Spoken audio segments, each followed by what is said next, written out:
Ouais. Ouais, c'est Nico. On m'a envoyé chez toi. Ouais, bah vas-y, rentre.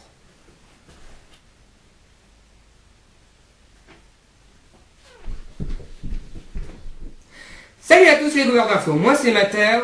Merci de regarder l'opus numéro 4 des 13 infos de Mathéo. Aujourd'hui on est le 13 novembre, mais en plus on est le vendredi 13 novembre. Je vous propose donc un opus spécial vendredi 13 sur le thème de chance et malchance.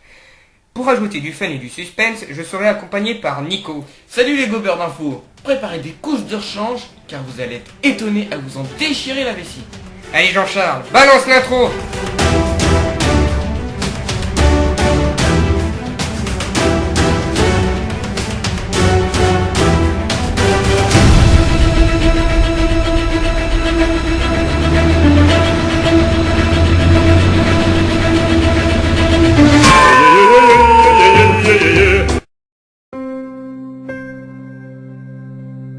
L'histoire du miraculé Frano Selak commence en 1962, lorsqu'il monte à bord du train Sarajevo-Dubrovnik, qui lors de son trajet déraille et finit sa course dans une rivière gelée, faisant pas moins de 17 morts. Frano, lui, parvient à rallier la berge et à sauver sa vie. Un an plus tard, il décide alors de prendre l'avion pour la première fois de sa vie, mais la porte de l'appareil s'ouvre pendant le vol. Mais encore une fois, Frano s'en sort. Arraché à son siège par l'aspiration de la porte, il est propulsé de l'avion avant son crash et par le plus grand des miracles, termine sa chute dans une botte de foin. En 1966, Frano opte alors pour le bus, qui, lui aussi, termine sa course dans une rivière de laquelle il sort avec quelques coupures et quelques hématomes. C'est ensuite sa voiture qui prend feu alors qu'il roule sur une autoroute. En 1970, il s'arrête et s'enfuit quelques secondes avant l'explosion de son moteur. 3 ans plus tard, c'est une pompe de station-service défectueuse qui manque de lui brûler le visage. Mais au final, il ne perd que ses cheveux. En 1995, ses malheurs le rattrapent et il est renversé par un bus à Sarajevo et encore une fois il survit. Enfin, un an plus tard, alors qu'il roule sur une petite route de montagne, il se fait percuter frontalement par un camion de l'ONU.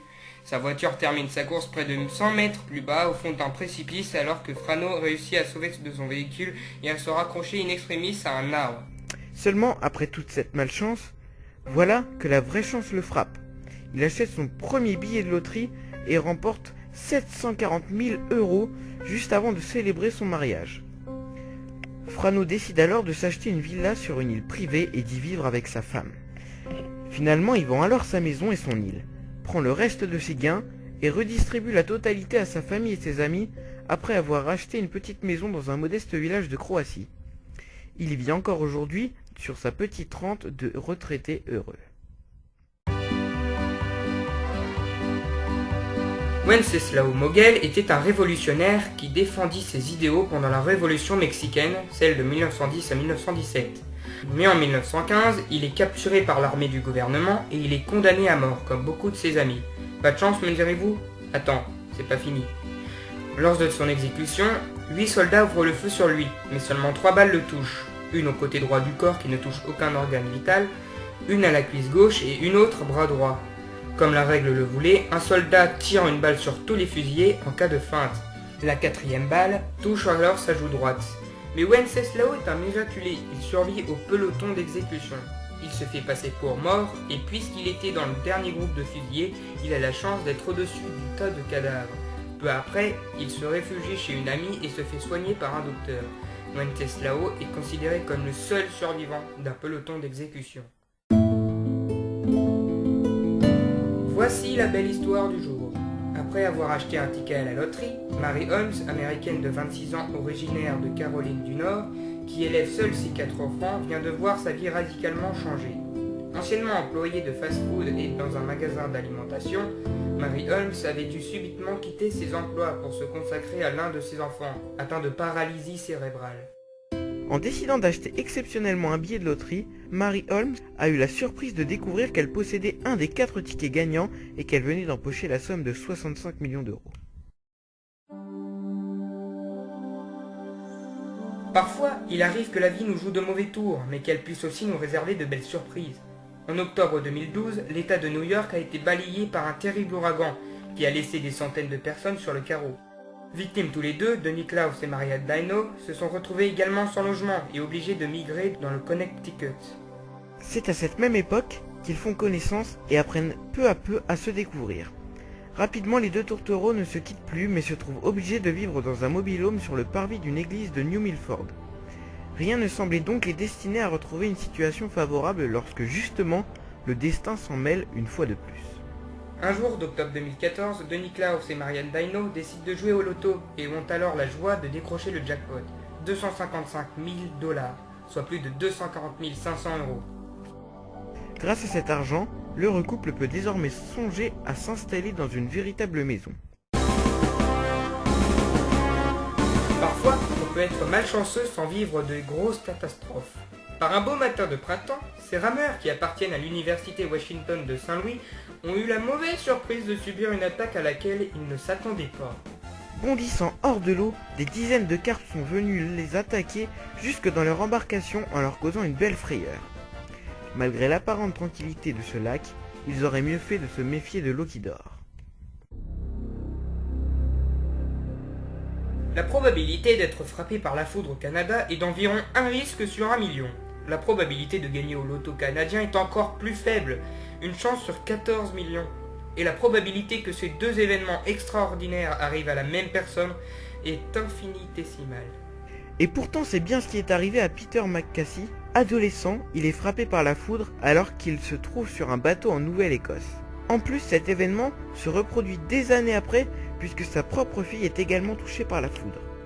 Il réchappe sain et sauf de cet épisode qui aurait pu lui coûter la vie. Sans savoir que des décennies plus tard, il va remporter 1 million de dollars canadiens, soit 700 000 € au loto avec sa collègue Diana Miller. Selon des calculs, il n'y a qu'une chance sur 2,6 billions, soit 2,6 millions de billions, d'être à la fois touché par la foudre et de gagner au loto. Peter McAfee a déclaré à un média local qu'il envisageait d'utiliser ses gains pour emmener sa femme en deuxième lune de miel, pour raviver leur coup de foudre peut-être.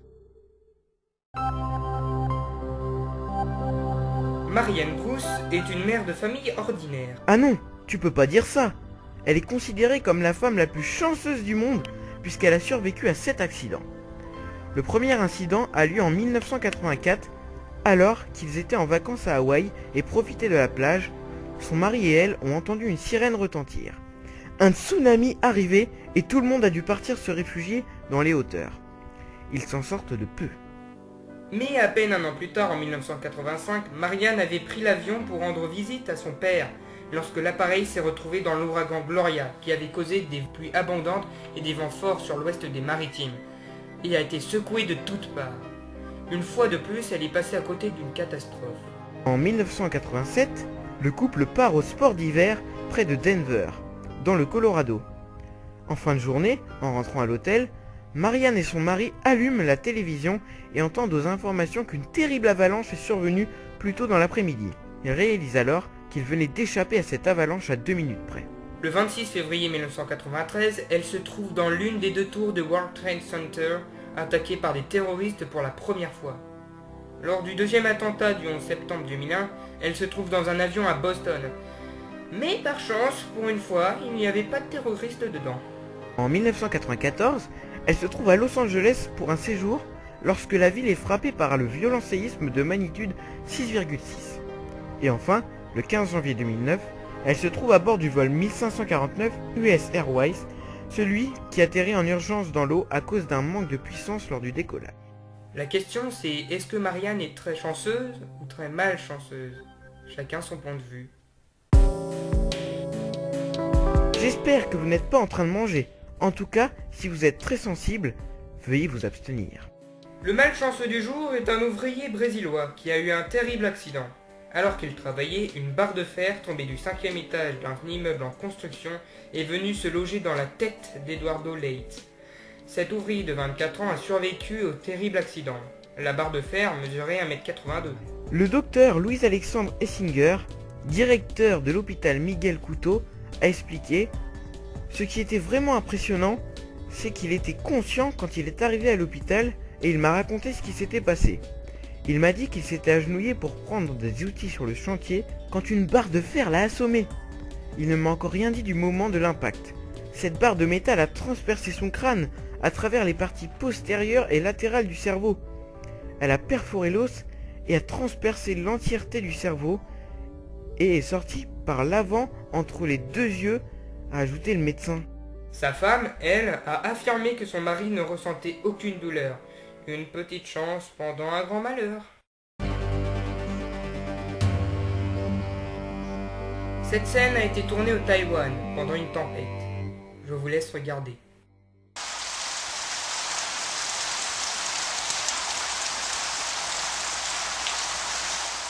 Alors qu'il circulait sur une route de Taïwan, un énorme rocher s'est décroché de la paroi pour atterrir sur la route.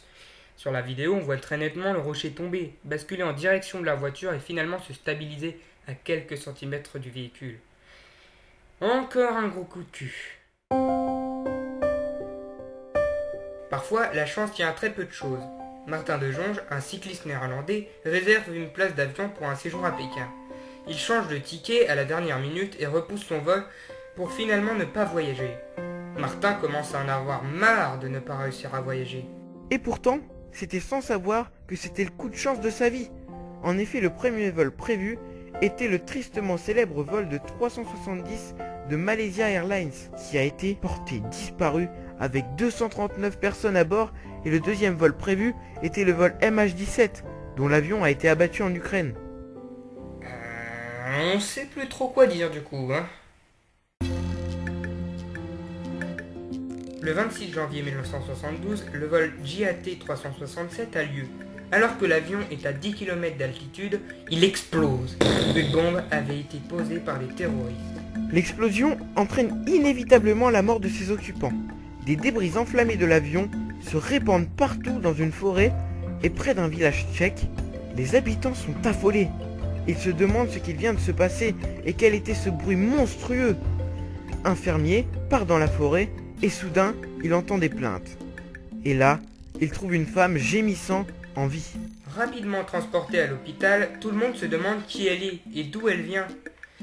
Et puis on se rend compte que c'était l'hôtesse de l'avion qui a explosé, Vesna Vulovic.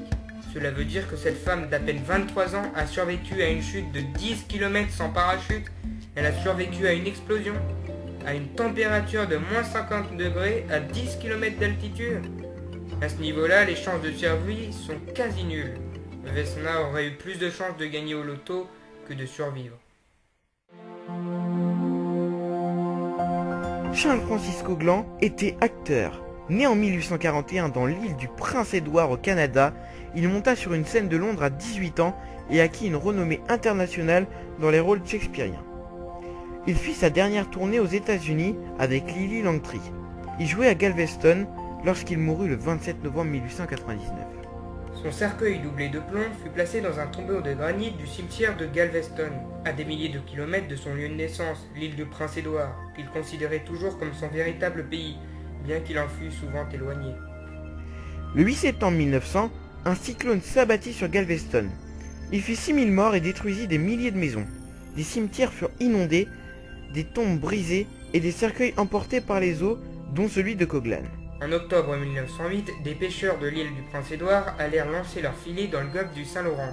Ce faisant, ils aperçurent une grande caisse flottant sur les eaux qu'ils ramenèrent à la remorque. Les bois étaient recouverts de coquillages, mais une plaque d'argent demeurait lisible, apprit aux pêcheurs stupéfaits qu'il s'agissait du cercueil de Charles Couglan.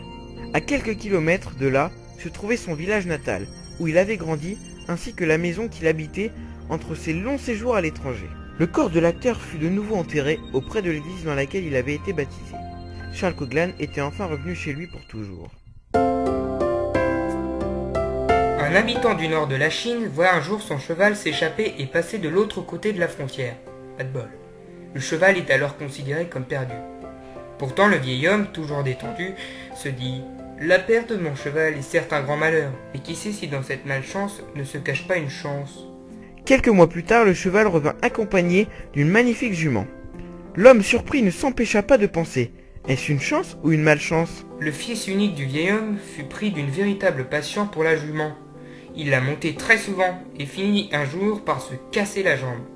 Toujours aussi zen, il pensa « Et si cet accident était une chance pour mon fils ?» L'année suivante, les Huns envahirent le nord du pays.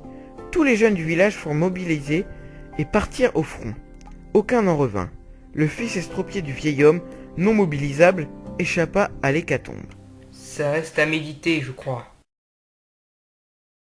C'est la fin des 13 infos de Matteo. J'espère que cet opus 4 spécial chance et malchance vous aura plu. Abonnez-vous au Studio Matteo pour ne pas rater les prochains opus.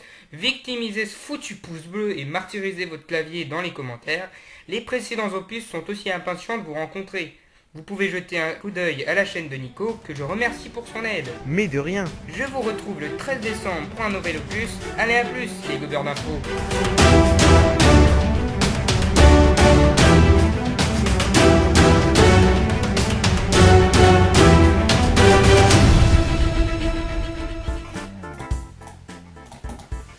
Bon bah c'est bon, c'est terminé. Ouais, bah écoute, je vais y aller.